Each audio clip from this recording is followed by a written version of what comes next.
Today is the 28th of January 2016. We are talking to Jack Kersner, yes, in the project of the World Zionist Organization.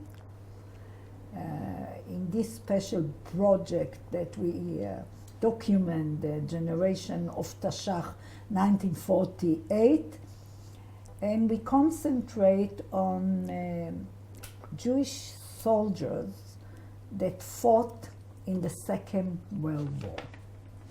Jack, I would like to know a little bit about your background. First, when were you born? I mentioned it already, but where were you born? Tell me a bit about your parents.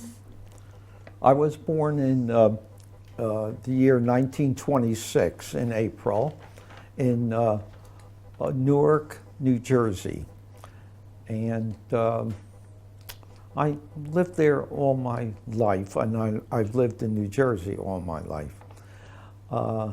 My parents had 4 children before I was born, but 3 hours after I was born, my twin sister was born.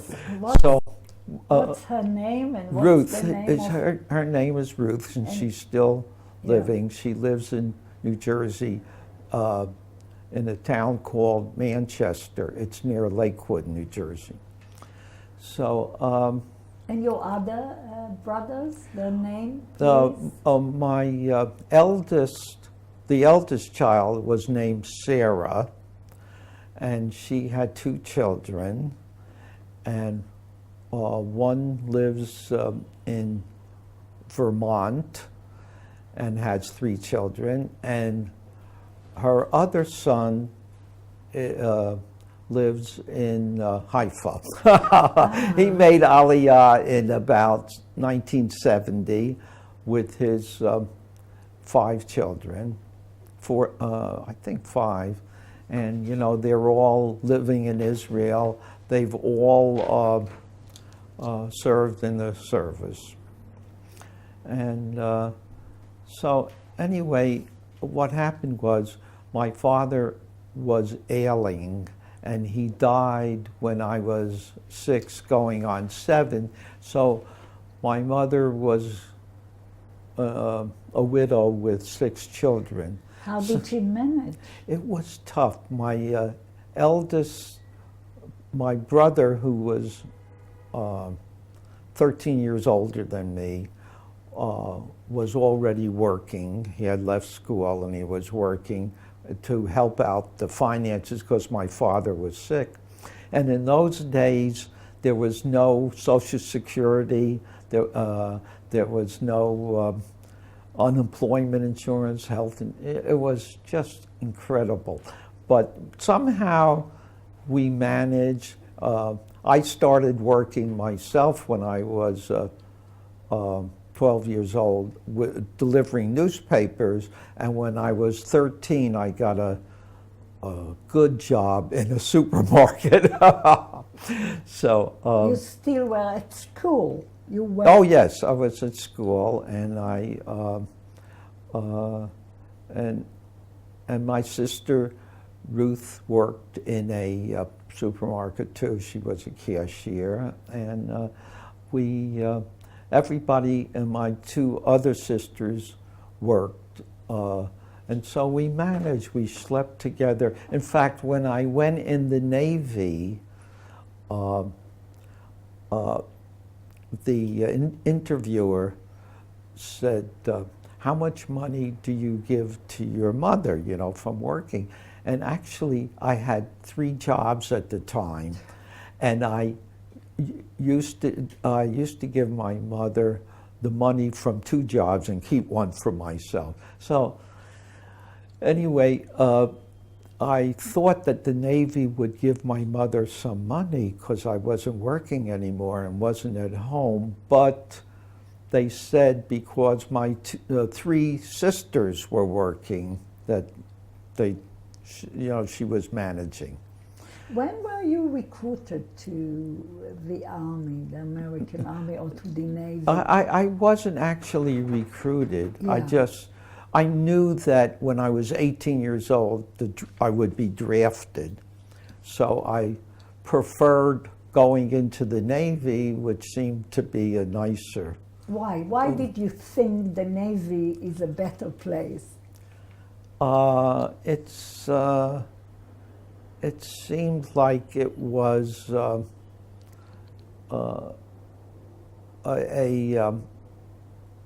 more more private. You had you were on a ship. You were with one spot, and you stayed. You didn't have to march places and things like that. So I thought it would be, and primarily, as I mentioned, the one of my high school friends who lived across the street had gone into the Navy, and he became a radio operator, and because he had a typing skill, and so did I, so I also applied for radio school. In fact, I have most of my stuff in America, but here's a picture of when I graduated radio school. I don't know if you could find me, but I'll point it out. So when you were drafted, how old were you? Well, I enlisted. I Yeah. was not drafted. Okay. And I was 17, but by the time I got my uniform on, I was already 18 years old and 1 week. So that was the proper time. Yes, yeah. So it worked out well. So how was the beginning? How did it? Well, when you join the Navy, they send you to Yeah. a training place. It's called boot camp. Yes. And I spent something like 7 weeks in a place called Sampson, New York, and it was just a training period. Yes. There weren't too many Jewish people there, just in my group, but there were a couple, not too many, but a few. But you told me before that your mother was Orthodox.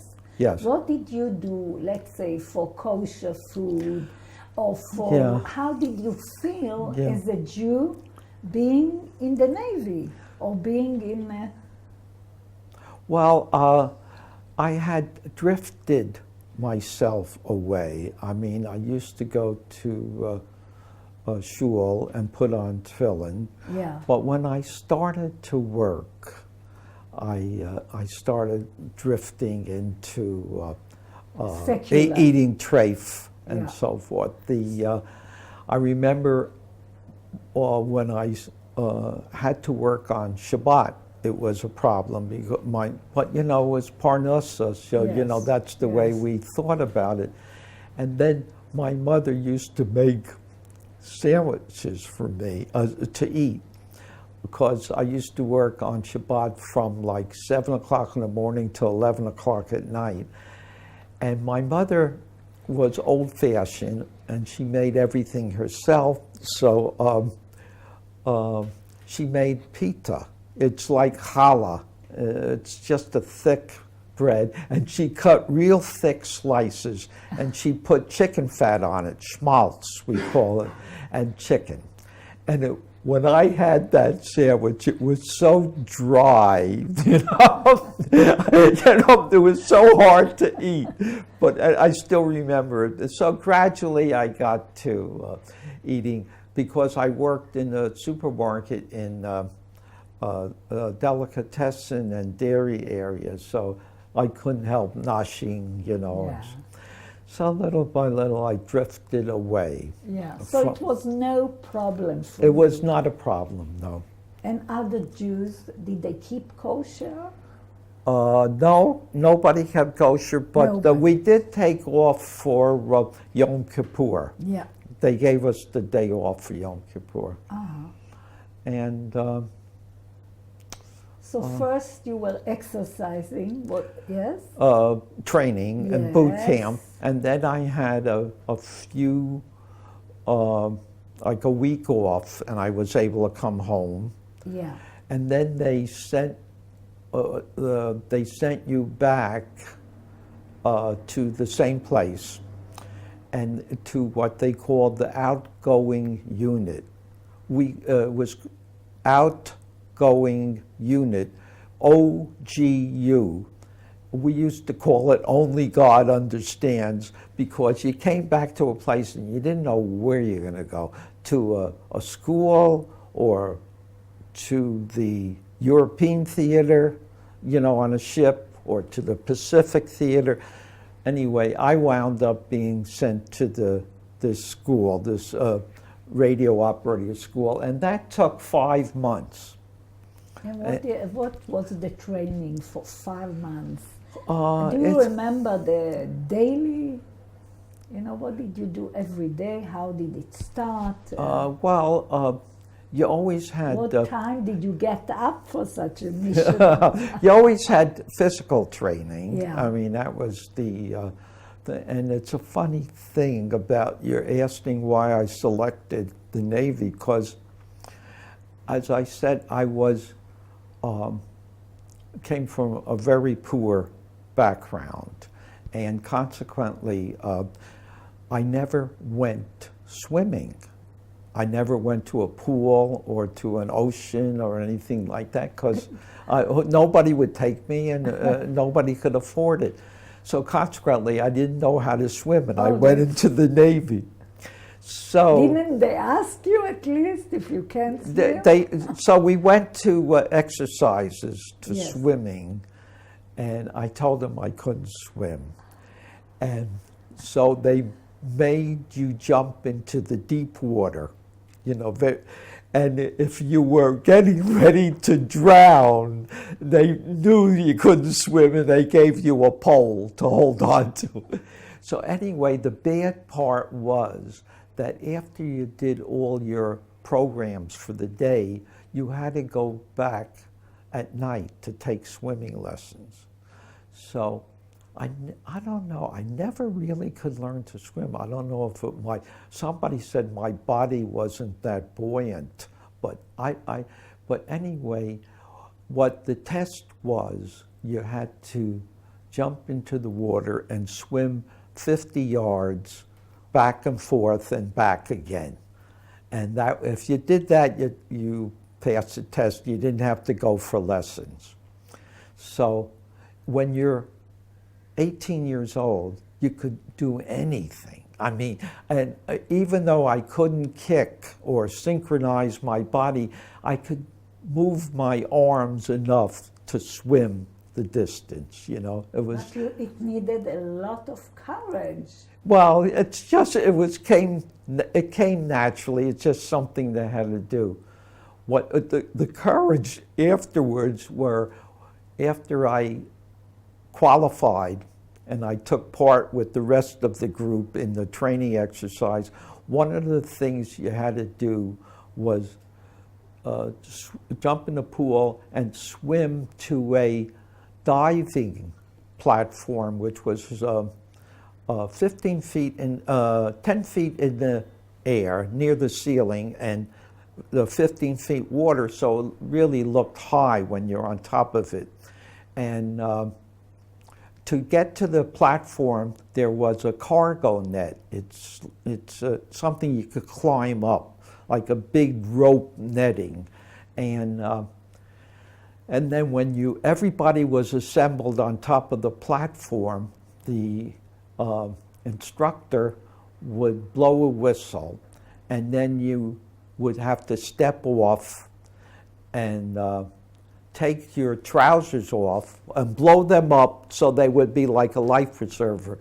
You can't jump off, because if you were on a ship and the ship was going down, and if you jumped off, you might hit your head on something. But if you stepped off, then if you broke your foot, it's not the end of the world, but you broke your head, it's the end. So anyway, the funny part was, talking about courage, I knew I wouldn't have any courage if I stayed on that platform, waiting for guys to jump off. So I was the last person to swim across and climb up to the top of the platform, and the first one off. that you talk, it's, sechel, just something that, and so, I managed somehow. The guys were helping to each other. They were nice. What was the atmosphere? It was.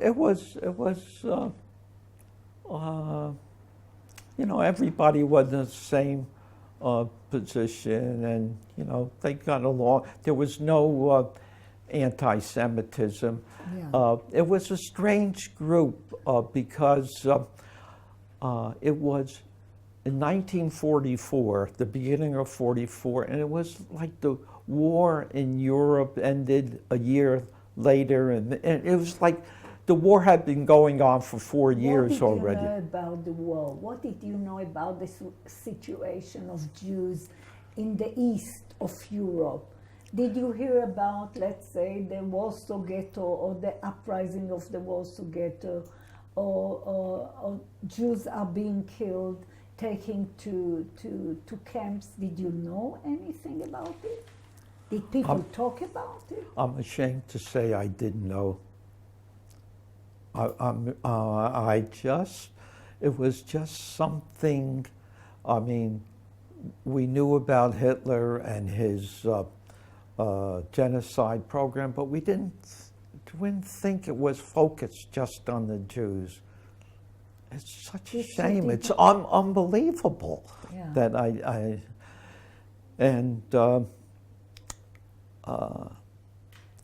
it's funny, just to jump ahead a little bit, after the war, after I was discharged, I got a job driving a bakery truck, and I used to deliver cakes and packaged stuff to groceries in the neighborhood. And it was in 1948,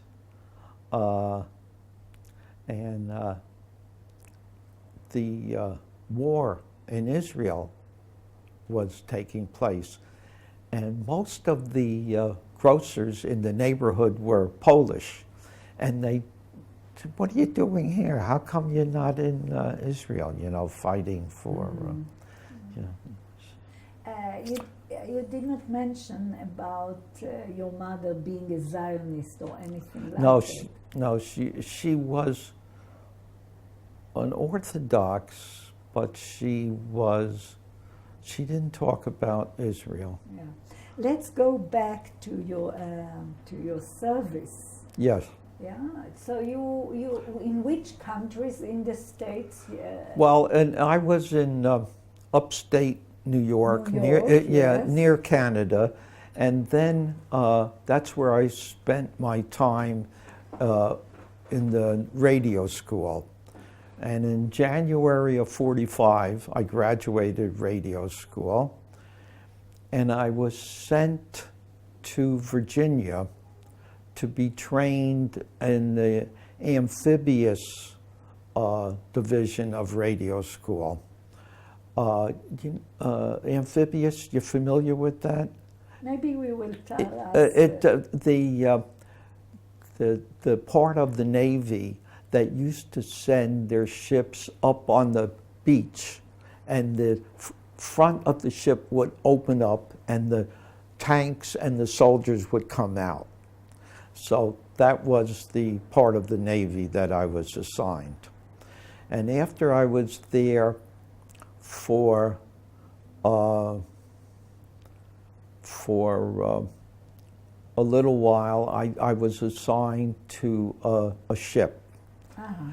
Now, the ships that I was on, the LSTs, they didn't have names. They just had numbers. This this is the ship that I was on. And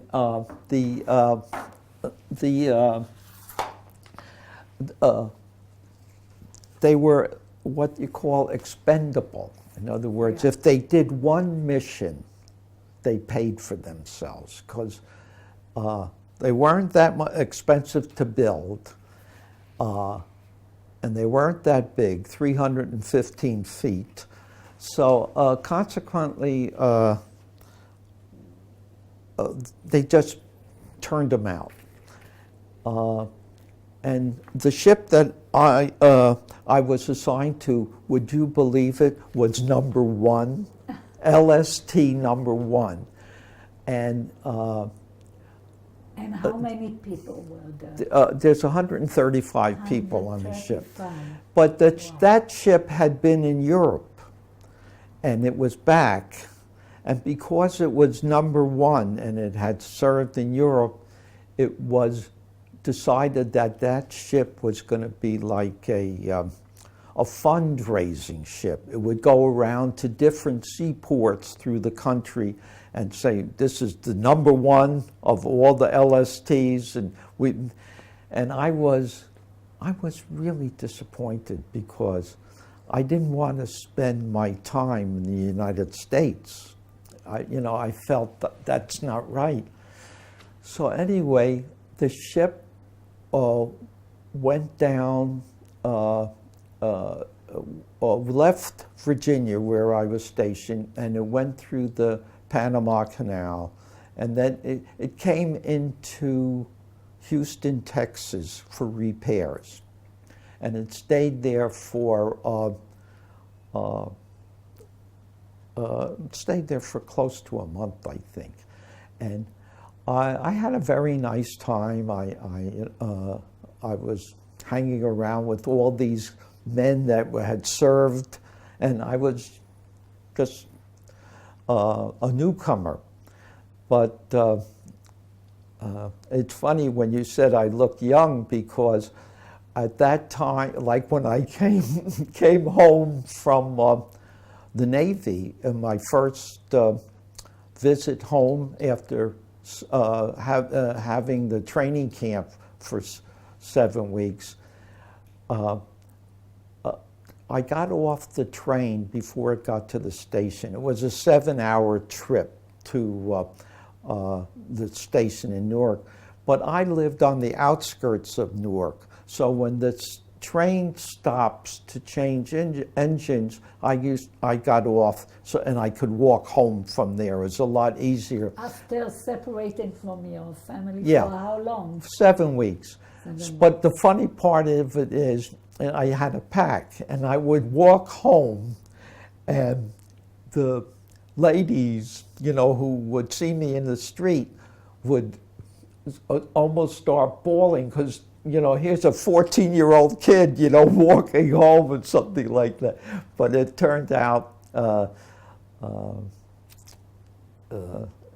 okay. Yeah.